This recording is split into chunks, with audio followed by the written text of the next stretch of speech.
princess and friends. All love, all love. When you talk to me, it's all love. It's princess and friends. All love, good vibes. Shout out to my girls and my guys. It's princess and friends. All love, all love. Hi guys, welcome to another amazing episode of Princess and Friends. I am here with another phenomenal guest. Would you like to introduce yourself? I will indeed. Hello. So thank you, first of all, my princess, for having me. Darling. So my name's Lola. Princess and I actually met through the podcasting scene, so to speak. So yeah, we've kind of been friends ever since. So thank you for having me and giving me this opportunity to speak about some difficult subjects, but subjects that I'm quite happy to explore with you. Right. And thank you, Lola, because I see you out and about. You're so vocal, you're so intelligent, you're so articulate, and you're confident. And I really admire that about you. And do you know what, babe? When I look at you and I see kind of snippets of what you've been through, I'm like, this girl is absolutely phenomenal. Do you want to tell them about your story, about literally what happened just recently with you, your injury first and foremost? Because for you to even be sitting here is literally a miracle. It is. So I'll tell you a story. Funnily enough, it was exactly this date last year that I went to Cape Town, right? Wow. So here's a story to unpack. So last year, I decided to go to Cape Town for a few months just because, well, I just decided I wanted to leave the country for a few months. And I went hiking on Table Mountain, which is one of the 7 wonders of the world. Obviously, it's a beautiful place to go hiking. I had a very bad hiking accident. When I say very bad, I mean I fell from a height, the ceiling to the floor on my face. Broke my back in 2 places, broke 8 ribs, and ended up stuck on Table Mountain overnight. So because the other person I was hiking with left halfway through the hike, I was on my own, which is never a smart idea. So don't ever go hiking by yourself. It's not smart. And this is the exact reason why. Phone ran out of battery, didn't have any signal anyway on the mountain to even call anyone for help, and ran out of water pretty quickly. So ended up stuck on Table Mountain overnight with all of these broken bones. What happened was I saw that there was like a hut in the far distance. So there was water and I saw a hut and I said, if I can make it to the hut, there's got to be SOS phone or something. But bearing in mind at this point, I've got all these broken bones, right? Now I knew my back was broken because I couldn't kneel. So I was trying to go like on all fours. I couldn't crawl, but I knew my legs weren't broken. So I kind of figured out, I've broken my ribs before, so I knew what the feeling was. So I decided, well, I'll have to drag myself there. So I proceeded to try to drag myself like on my back. On your back, even though it was broken? So on my bum, like just bump up and down like this. Did that for, I'd say, 8 hours in total, from when the sun started going down till it went pitch black and I couldn't go any further. Obviously, even I was wearing shorts, so my legs were all bleeding because it's not like... mountains look like they're like smooth, right? But it's like rocks and bushes and trees. So tried to drag myself to get to safety. Had to go through the whole night with not much on either because it was a hot day when I went out hiking. Was it supposed to be a day hike? Yeah, it was supposed to be a day, but it went on longer than needed, and it just kind of all time just escaped sort of thing. So then I realised, well, I was going to have to stay stationary for the night because I couldn't see anything. Like all I had was the stars basically to give me any kind of light. So the next morning, I had caught hypothermia as well because in the night it was so cold. And obviously I wasn't wearing loads of clothes. And the next morning, as I continued to try and drag myself to safety, I just had this point where I was like, God, I can't do this. Like, I'm done. I think I'm never going to make it because it was like a mirage. Like, the closer I got to the hut, the further the hut seemed to get until I couldn't see the hut anymore because now there was all trees and everything. And I was like, I don't even know if I'm going the right direction. So I lay on the floor. Well, I'd been on the floor. I say I lay there. I'd already been laying there. I just lay down and I just shouted. I said, God, please, I'm done. I started to get really theatrical. I was like, I've done the bush tucker trial. I remember exactly how I said it. I said, God, please, I've done the bush tucker trial. Please send help. Like, I can't do this. I've done the trial. I'm still alive. I've proved my worth. Please, if you're going to save me now. I shut my eyes. That's the first time I'd shut my eyes. I didn't want to fall asleep on the mountain because I didn't know what injuries I'd had. You didn't sleep? No, I didn't know if I was going to survive the night. You know, like all this adrenaline and like in my head thinking, what if I don't survive? Like, what if I fall asleep and my injuries get the better of me? Because I didn't know the extent. I didn't know if I was internally bleeding. One of my legs was completely numb, couldn't feel my leg. So I'm like, I don't know. What if I fall asleep and I wake up and I'm paralyzed? I can't move. Anyway, I shut my eyes, and just as I closed my eyes for the first time in the whole ordeal, I heard faint voices in the distance that I thought was hallucinating. I'm not going to lie. I'm a woman of God, and I'm very spiritual. And in the night, I saw some things. I was on the ancestral planes. So there were spirits, like the spirits, you start to see and feel spirits when you're near death. So obviously as well, being in the ancestral planes and so close to death, obviously there was things I'm seeing and hearing during that pitch black of night, which I can't account for if they were actually there or if it was like they also say that when you get hypothermia, you start to hallucinate. Right. So I don't know if that was hallucinations or to me, I believe it was, spiritual things trying to take over my body, right? So anyway, and then I thought, no, it's definitely not a mirage. So I opened my eyes and I looked to the left. I just saw these 3 white guys hiking towards me. Just 3 guys just on a morning hike. It was 7 a.m. The sun had just come up. I screamed. I said, help, help. And I saw them looking like, Where is she? Oh my God. where am I? So they rescued me. They came to get me on a stretcher. They had to hike me back down the mountain. Oh my God. Because obviously, apparently they'd been looking for me in helicopter. Oh, really? But couldn't find me. Yeah, they'd been looking for me in helicopter but couldn't find me. They knew that you were realised missing. I'd gone missing. Yeah, Right. when my friend returned back, said to the family that I work with out there that I'd gone off on my own, no one could get hold of me. Then something kicked in and said, no, this isn't Something's right. I not hadn't right. returned to my apartment. Concierge said I hadn't come back. My car was still gone because I'd driven part of the way. My car hadn't returned. Okay. So, it was clear that I was missing. So they sent out a search party for me. Couldn't find me. So they actually induced me into a coma. So when I got to hospital, they thought it deemed necessary to induce me to coma.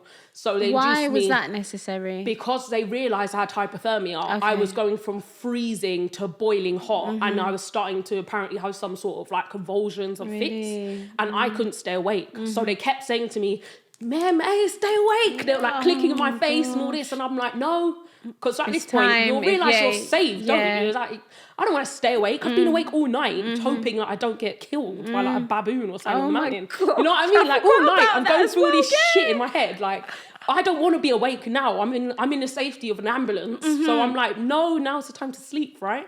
So they ended up inducing me into a coma, which they left me in for 3 days. So it wasn't a long coma, a coma nonetheless, right? So when I woke, they told me, oh, you likely be paralyzed. You broke your back in 2 places. Quite badly in 2 places, and you've obviously fractured and broken like several of your ribs, and I had complete numbness in my left leg. So they were like, the way that I've broken it, things are not aligning, so you may well not be able to walk again. And I said, don't worry, I will be able to walk. Don't worry, God's got this. The doctor's telling me, no, don't get your hopes up. We're going to give you an operation. We're going to put pins in your back. I said, no, we're not doing that. We're not going to put pins on my back. Really? Something's telling me, God's Really? telling me, and this isn't my time. If I was supposed to be paralyzed, I would be paralyzed by now. Like, I managed to drag myself, so clearly I'm a warrior. So anyway, this went on back and forth with the doctors. They said, oh, okay, obviously now we've got your insurance details, because I'm not even from that country, so I'm a Right. guest. So it was like, do you have medical insurance? How are we going to pay for any of this? So they found out my insurance. They said, cool, we're going to transfer you to a private hospital where they've got the best surgeons, in the country, and they're going to give you this operation. I said, you lot are not cutting me open. Let me be clear. I'm not from South Africa, yeah. I don't look like I'm from South Africa. I'm not. My dad's Jamaican, my mum's Italian. I do a lot of charity work out there, but I've got no family there. My mother is in England having a right hissy fit, obviously, because her child is sick. Right. She's telling me she's going to fly over. I'm saying, no, I don't want you to weep at my bedside. Don't fly and weep at my bedside. Do you know what I mean? What did you want her to do? I just wanted to stay at home and relax because I'm alive. So I Right. said, don't worry. You it's knew in God's everything was hands. gonna be I said, it's okay. in God's hands. I'm still here. My friends out there who I consider to be like my family are looking after me. They come in every day to visit me. So FaceTime will suffice, you know what I mean? Right. And it's a big flight as well, Cape Town, London to Cape Town. It's not a quick thing. Girl, So- you broke your back and your but- ribs, so and you then what am I supposed to do? Sit with my mum weeping at my side? Like, I find I understand it, but it's an odd concept. Just, oh yeah, come all the way out here to panic next to me. I guess you knew what you needed at that time. Yeah, which was for her to remain calm Right. and my dad to remain as calm as possible, right? Even my best friend, right? She's a deputy head of a school. She was going, right, well, I'm going to come over. I'm going to tell the school I need time. Everyone was trying to fly out. Anyway, I've told them you're not doing the op. So they've told me they are. They've transferred me. It's got to the day before the operation and I just kept praying. I said, God, I know I can heal myself. I know you can heal me. And then in the morning they said, right, we've done a review, right? My mum works in private healthcare in the UK. She's got her consultants to call their consultants and they've all had a hoo-ha. And they said, we think you might be able to survive without the operation. I said, yeah, because I can feel my toes now. Because by then I'd started to get feeling back in my leg. So I said, I told you guys, you're not cutting me open in this country. It's not happening. If it needs to be done, when I get home, I'll do it on my insurance here. Lot better healthcare here. So that was the story there. Wow. And so from that, obviously, I was in hospital for 6 weeks there. It didn't even cut my trip short because I was planning to stay there for a few months. So that was beneficial. Wow. I stayed there. They did physiotherapy. I had to wear a back brace. I looked like Robocop, right? Oh my God. So I had to wear a back brace to realign my spine. I was in a wheelchair for a while, which was actually quite funny. I saw pictures of you and you looked so vibrant. I was very chill in the chair. It was so ironic. It was a vibe. Because I was like, this girl says she's broken her back. I can see that you have because you're in hospital, but your skin was flawless. Your smile, you had clearly been brushing your teeth and your beauty regime was up to scratch 100%. because you looked stunning. Listen, I had the women at in the bedside washing my hair and that in the bucket. They were lovely to me. I still speak to the nurses now. That's beautiful. Because that's how I am. So you see the nurses that I had in those hospitals, in both hospitals, I still communicate with them. They still check in on me. Funny enough, my physiotherapist, her husband moved to Stratford, right? And she's moving to Stratford with her little one. From Cape Town? From Cape Town to Stratford. That's so I said, cool, you're only crazy. around the corner. So I think it's about your mind over matter. Because God will put you through the trials. That's the message. And if you're not up for the Bush Tucker trial, you won't survive, babe. You put me Do you off. understand? I'm not going on any hikes, any Listen, treks. It's anything not my... could happen though. It's the only thing sure about this life is that you won't survive it. So however which way it goes, it is where it is. So you have to just either decide that you're going to say, I'm prepared for the madness, or you're not prepared. I like that approach, Lola. So, and some people are built for it and some people are not. We can't have everyone being a warrior. We're already overpopulated. Some people have got to go. Natural selection. Natural selection, babe. No, princess, but do you understand what I'm saying? I do. Like some people we can't all make it, but those that do, you have to be have firm that about your grit. survival. Have that grit Because I about could you. have decided in my mind, the way I see it is, God chose me to go through a trial for a certain reason. There was levels to the trial. The first trial was you nearly die. I could have stayed there and not moved and maybe not been found. Yeah, I could have lost my life. Honestly. Then it could have been, I could have told them, do the operation. They could have done the operation. I could have been paralyzed. But Right. instead, I said, no, I'm going to overcome to whatever degree is humanly possible at this level. But I can't pretend that that was my own body and not God's doing. Because it's exactly a year ago today that I was on a flight to Cape Town. And it give happened to thanks, me man. 9 or 10 days after my arrival there. We give So it's thanks. been exactly nearly a year and I'm walking perfectly. Like, all right, I struggle with the stairs a little bit and I get a bit of back pain. I can't go to the gym. I put on a little bit of weight, whatever. I look good fluffy anyway. Yes, But you it's, do. You're looking it's, you know what I gorgeous. mean? It's, we give thanks because I can't say that many people have got such a story to give. No, definitely not, babes. One of Definitely many. not. And this is what I was just about to say to you. You have a warrior heart because you have been battling from a young age and a 100%. different type of battle. So do you want to take us through that? What's your story, Lola? The story is, so today, the reason I've decided to come and share my story today is to talk about childhood sexual trauma and abuse as a child.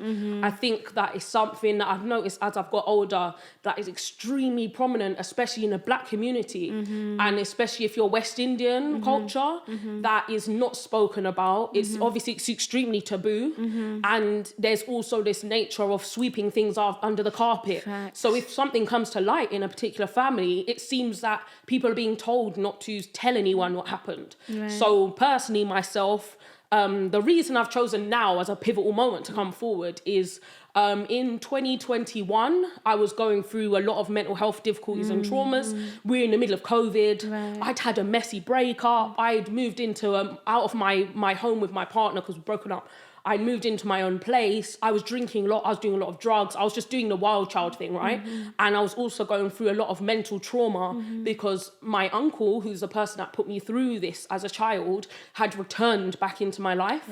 So he had lived with my grandparents, right, till he was in his 40s, which to me already screams something's not quite right, okay? Because you're living in your parents still till you're in your 40s, you can't hold a job, never had a girlfriend, not got any children. And listen, my family's good looking, so it's not no thing where we're uneducated and we're butters, yeah? Like, well educated, but do you understand? Like, well educated, good looking, handsome man. Good education, extremely intelligent, almost to the level of like autism, like he's hyper intelligent. And never had a girlfriend, no children. To me, it's screaming craziness already because you're locked in your room with your computers and this, that, and the other. It's unfortunately that's standard procedure for people of such nature because they don't have access to other kind of women, or they have segregated themselves away from society. He's a recluse. That's exactly the word I couldn't think of. Thank you. He's a recluse.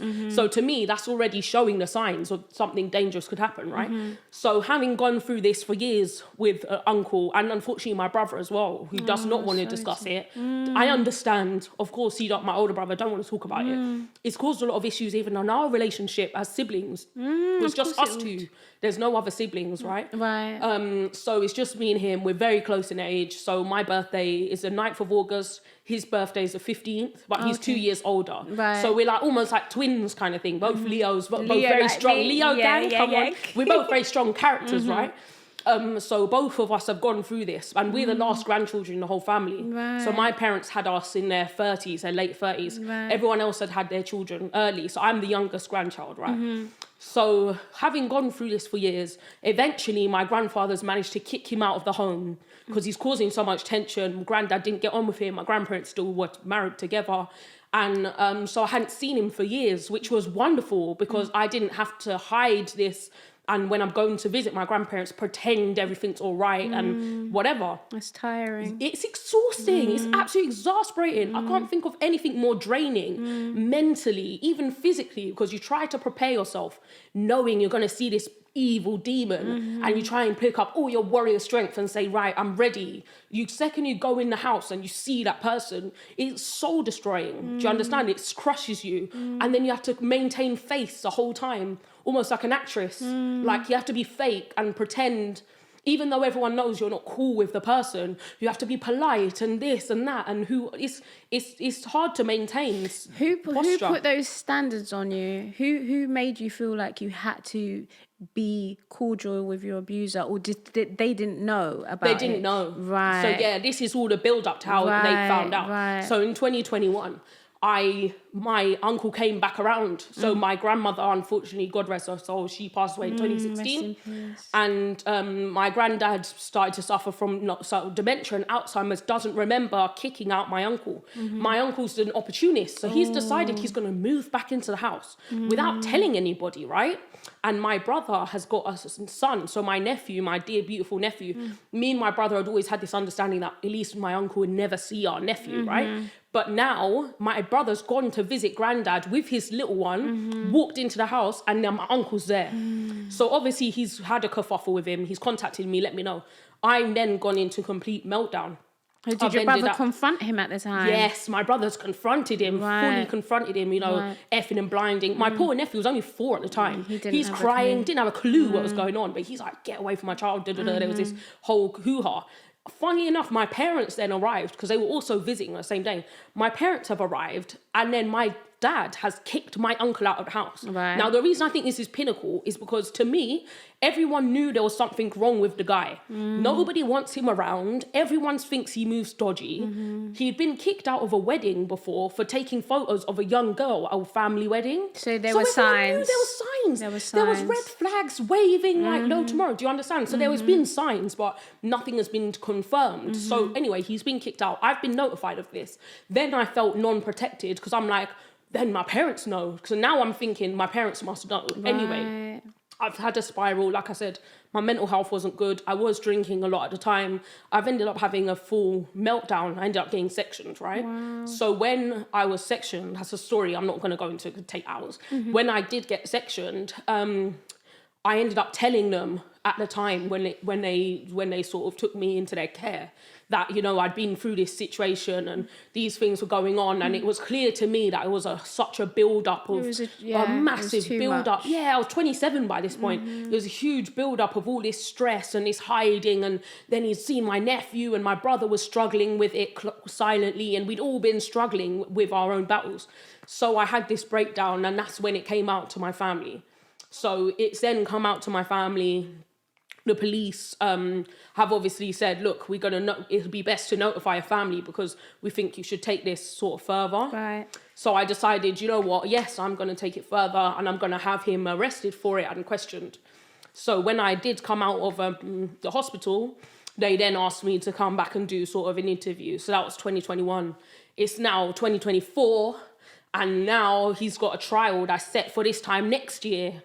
So he's been, you know, they've gone through all of the documents, they've looked at, you know, the evidence, and they've said that it's enough to charge him for this crime, which is why I now feel empowered to speak about it. Whether my family wants me to, I couldn't give a fuck. Sorry, mind my French, everyone. I don't care. It's not the point. It's my time to be free and say my truth about what's happened. People don't have to believe me. They don't have to support me. The fact that a court of law has deemed that they've got enough evidence to convict someone, especially when it's historical sexual abuse, there's no physical evidence. I don't have any physical evidence. I didn't tell my doctor. The only thing I had was that I went on the pill when I was very, very young because I knew that would prevent me. You decided that for yourself. Yes, I decided. And I'll tell you how I decided. This is how I know God's on my side. Because everything he sent me, he's also sent me a way to negate these situations. My mother used to work, as I said, she works in private healthcare. When I was a child, she worked in what we call gynecology and obstetrics, which is the woman's body. So she worked in a private clinic that dealt with pregnancies and female sexual health. Now, we used to have a big library in my house. My dad's a big academic educator, so we used to read all the books. And my mum had shown me books of births. I'd been reading about the woman's body and everything since I was very young. So I already knew the situation before. So I understood if I go on a pill when I'm 12, that's when my period has started. And I know that this is going to negate any circumstances happening. So nobody else knew about it? You just went to the doctors? So I went to the doctors. I took my mum because you have to get signed off if you're under 16. But what I told them was that my hormones were going so mad that I was very angry because I was having anger outbursts at school. Like I threw a chair at a teacher once because I was just so angry at what your uncle was doing. Yeah, so because everything was pent up inside and obviously I was going through puberty, I was having these violent anger outbursts. So I also knew, because I'd done my research, that the pill helps to control and stabilize your hormones. So I said to my mum, look, I'm having these problems at school, I'm getting in trouble a lot. Obviously my dad being a Caribbean man, my dad's using it like harsh discipline methods on me, and maybe if I took something to stable out my hormones, I won't be so aggressive. And so they haven't got a clue. They've what's got going not on a with foggiest you. idea of what's going on. So they put me on the pill. So that was one of the only bits of physical evidence that I had, was that I went to doctors at a very young age. I wasn't even 12 and asked them to go on a pill. Lola, let me ask you something. You know when people say, but why don't they tell? Why don't they say something? Didn't they realise that, or didn't the support networks realise that something was wrong? Talk to me about that part of things. Why didn't you say something? What's prevented you as a young girl saying something to your loved ones that, look, I need help, something's not right here? What stopped you from doing that? I think it's fear. It's fear. So for me, there's two elements to that fear. One element was the fear that my uncle had installed in us.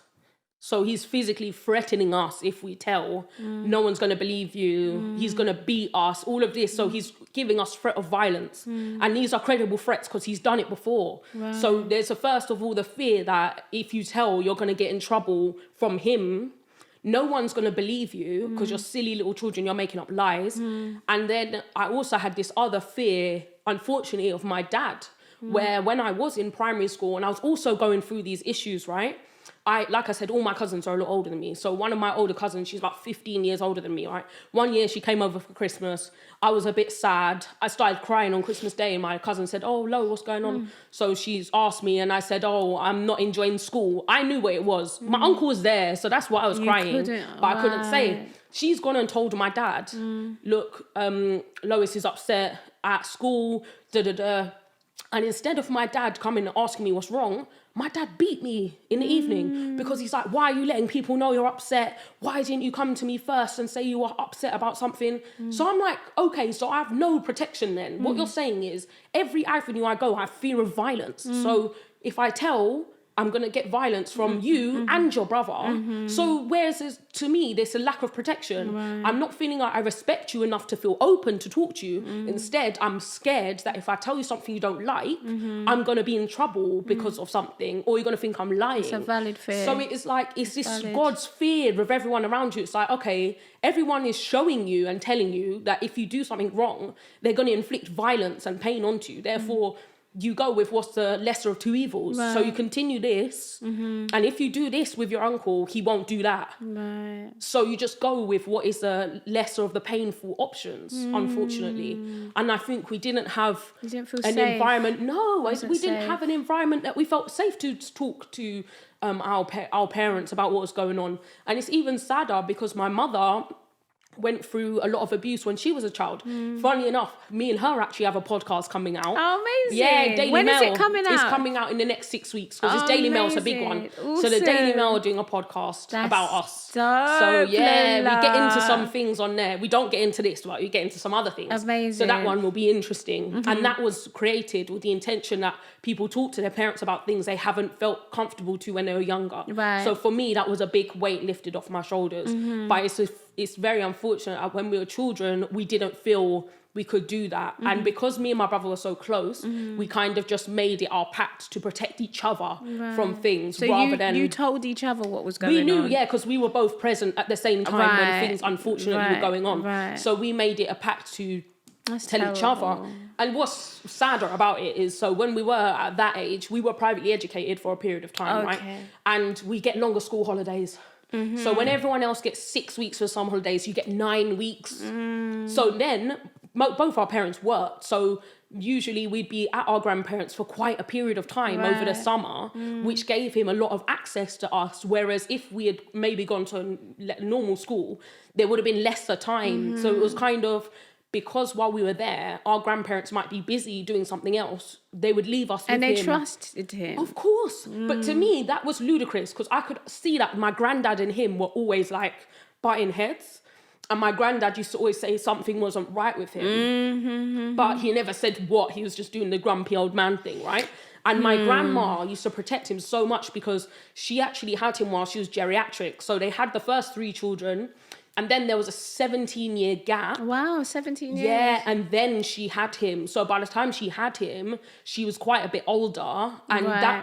to me, I can see, sometimes you can tell that someone struggles from learning disability or Yeah. mental health. You can tell if you met him, you would just see. So to me, I could understand that there's why something... she was that way Why she with was him. like that, yeah, because he wasn't quite the same as the other children. Right. So even though it was extremely academic, it was to the point where you think maybe he's got Asperger's But there were or autism. signs, but you wouldn't have thought that it was that. That, exactly. So instead of being investigated, he was protected. He was protected by and my you grandmother. guys weren't protected Yeah. from him. Yeah. So when you said, look, in this community, we have this thing where we sweep stuff like this under the carpet because this happens a lot in our community, know. whether we want to admit it or not. 100%. It's an issue. It It is. really is. And why do you think, as somebody who has survived this type of abuse, why do you think, in hindsight, this type of abuse it's got such a shame factor attached to it? Why are we ashamed of people doing wrong? Why are we ashamed of talking? Why is there such victim shaming around child abuse? Do you want me to tell you something? It's a mad subject for another day.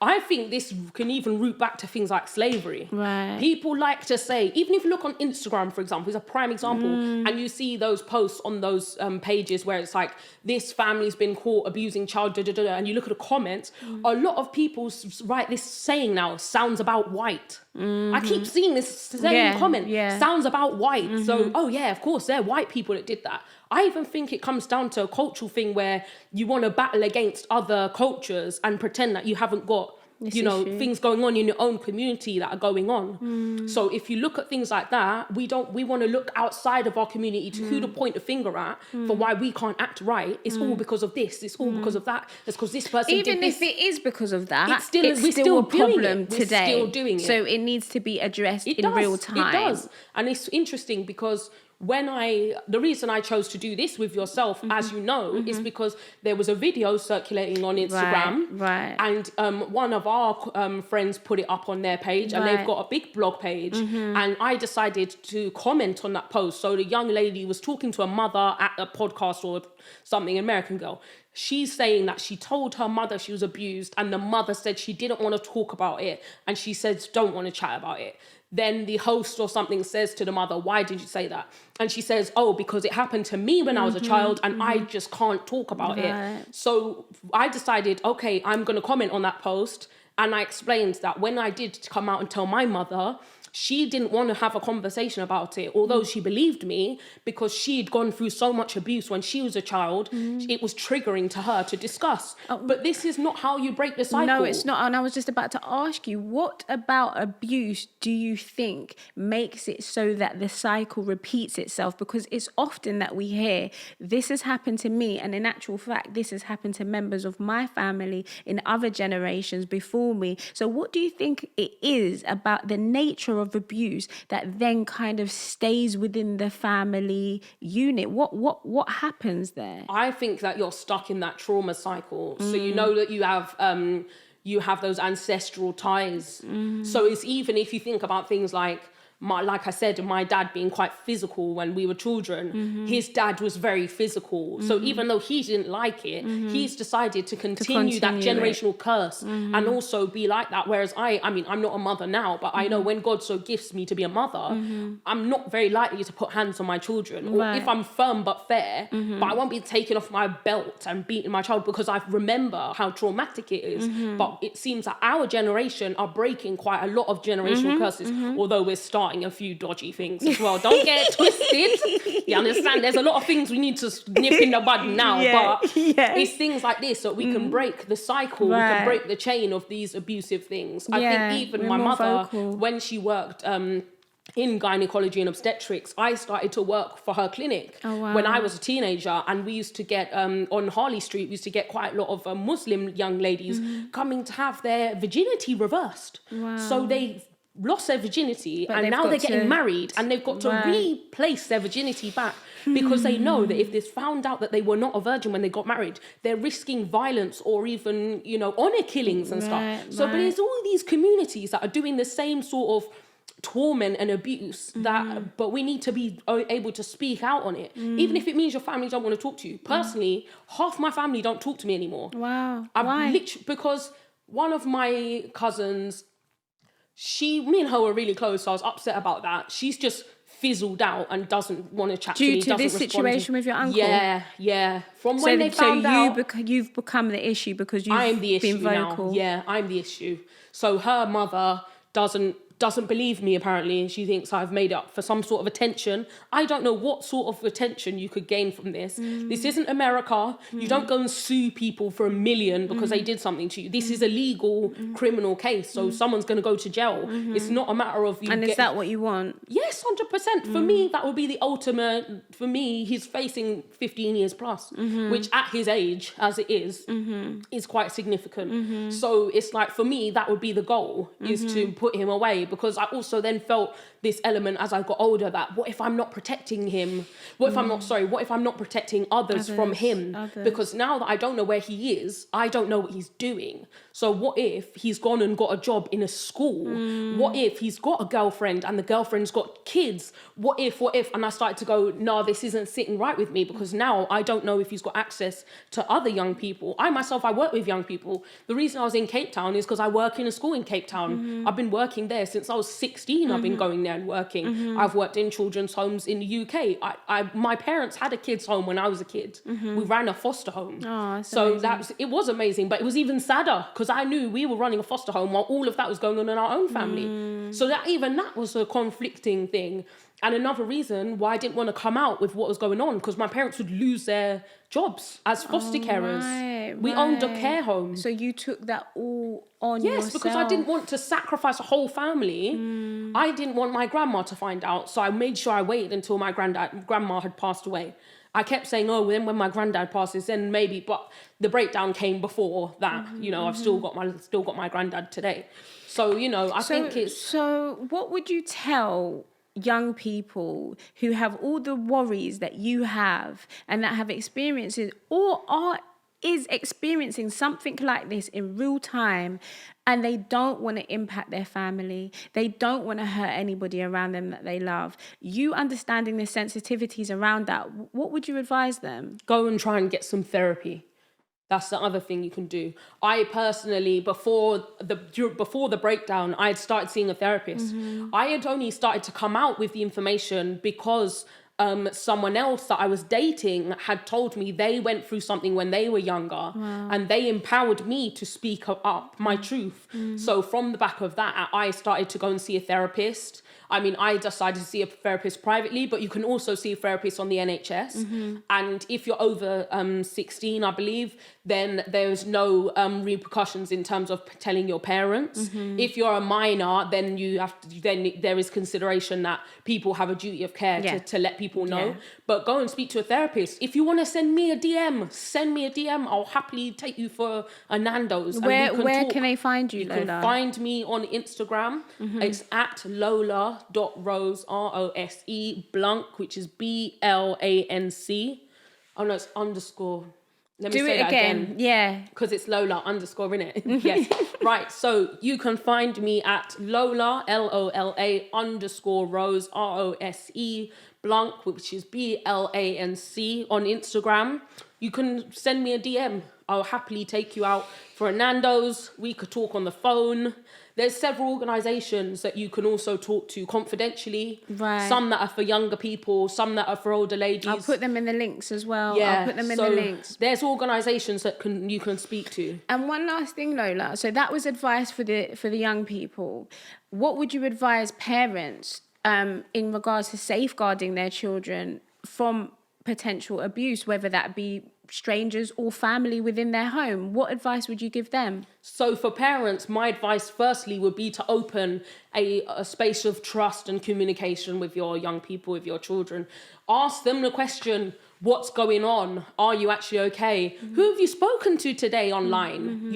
Especially with the rise of the internet. Who have you spoken to online? Have you made any new friends recently that I should know about? There's ways to navigate the conversation so that you'll find out, have they got a new friend that they've been meeting after school that you don't know about? Oh, that's interesting. How old is that person? Do I know their parents? Do they go to your school? Whose cousin is that you're talking about? What do you mean you met so-and-so's uncle and he was very nice to you and he gave you £10 to go to the cinema? Ask these questions. But when it's your uncle and he's giving you a tenner or he's taking you out, are there any signs, or is it just being super vigilant of everybody I think around? There are signs. I would personally say, if you've got anyone around you, whether it's family member or not, that you think perhaps this isn't an attack on people who are recluse, right? Some people just like their own space. But if they're a recluse and you think that, you know, they're not very open out in the family, but yet when the kids come around, they're trying to take their kids into the room. That's fair. Then that's a red flag to me, because it's like, wait a minute, you don't come to any family functions, but when the children come, it's, oh, do you want to come and see this new thing I've got in the room? No, I don't want my child to see that. If you can see that people in your family, even how they interact with your children, when you see how people talk to your children, if you even notice that your child seems uncomfortable with an interaction with somebody, so you see an adult speaking to your to your child, and your child seems anxious, that's a red flag. Ask them, oh, I noticed that when you were talking to Jim, you seemed a little bit shy, and you're not normally shy. Is everything okay? Right. The same can go for women as well, so don't get it twisted. It's not just men that commit these heinous crimes. Yeah. Because I tell you something, a young person that I mentor, I like to mentor young people. A young man that I mentor, he was 19 at the time, and he came to me and he said, Lo, something's been troubling me. I said, oh, by all means, tell me what. He said, I have been sleeping with a woman who's nearly 40, and I've been sleeping with her since I was 17, and I've just started to realise that something's not right, that I thought it was cool. I thought I was cool. My friends were telling me, oh yeah, she's a cougar, but actually I've been with her from a very young age. Predator. And he said, I started to realise that when I started to say no to her, and she started to get aggressive, and also almost demand that I come and see her and X, Y, and Z. So it's not just men that are predatory, don't get it twisted. There's unfortunately a lot of women that will prey on young people. So you have to remain vigilant. I mean, I don't have all of the answers. I can only speak from a place of experience. I would also say, I know this isn't the nicest thing to do, but check your children's social media. Yeah, you I'm not must. being funny. Agreed. The internet's very creepy nowadays. So looking on people's social media, especially with the rise of all this nonsense, OnlyFans and this nonsense, because everything's exposed. Yeah. It's too easy to access young people, to access sex, to access pornography. These things are too widely available. So your children can get wrapped up quite easily in these sort of things that are not really good for anyone, if you ask me. Definitely. I'd love to do some work with you, Lola. I'd like let's create a project surrounding this, you know, and just build more awareness about it, because it's so important, particularly when it's in a family. I feel like we need to start ripping off the covers 100%. Of this type of issue, you know, no more hiding it, no more brushing it under shame. There's nothing to be ashamed of. There's nothing to be ashamed of. So even if people still now try to shun me or whatever, I feel empowered more by it. Good for you. Because I know I'm speaking my truth. Good for you. I know, and God knows, and He knows. Lola, so that's that, isn't it? You are a superstar, and I'm so glad that you have come and told your story, and I'm so glad you've chosen me to tell your story too. I was so honoured when you reached out to me, honestly, because this isn't easy, but it's necessary. It is. It's necessary, because the same way we saw that woman's story, and we were both under that post, people will see your story and possibly reach out, or possibly feel inspired, empowered 100%. To tell and to speak out, in a safe space. Right. So thank you for creating a safe space. It's important. Love, Lola. Tell them once again where to find you. Yes, so you can find me on the old Instagram on Lola_Rose Blanc, which is BLANC. And yes, I look forward to, hopefully being able to help some of you who might need my assistance. Yeah. So guys, wow, this episode has been a deep one. And we come away from it with the message that, be super vigilant around these children, be super vigilant, and, let's stay away from these stigmas where, if we learn of something, no matter how close the person is to us, we must take our children seriously. Their voices matter, their safety matters, their childhood matters. They deserve to be safe. So make yourself a safe person, all right? Just because you may not be the abuser yourself, you may have to hold a safe space for a child one day. So remind yourself of what that looks like. All right, guys, thank you so much for tuning in. Like, share, and subscribe. Catch you on the other side. Love. Thanks, guys. Oh, Lola. I hope that was okay. That was amazing. Princess and friends.